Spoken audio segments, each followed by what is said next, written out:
standard mini unboxing. Go! Sharp thing.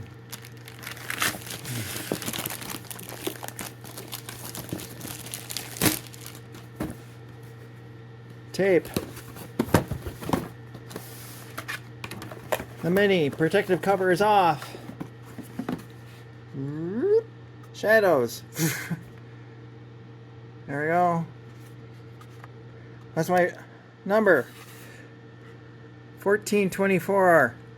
Next. CX controller. Remove protective plastic. Remove twist tie. USB. Normal button. Extra buttons in the corners. Joystick moves similar to a retro CX controller. We got menu and home buttons and a shoulder button. Ready to go. What else we got? Manual, guide, whatever you want to call it. Oh, please. Wording my time here.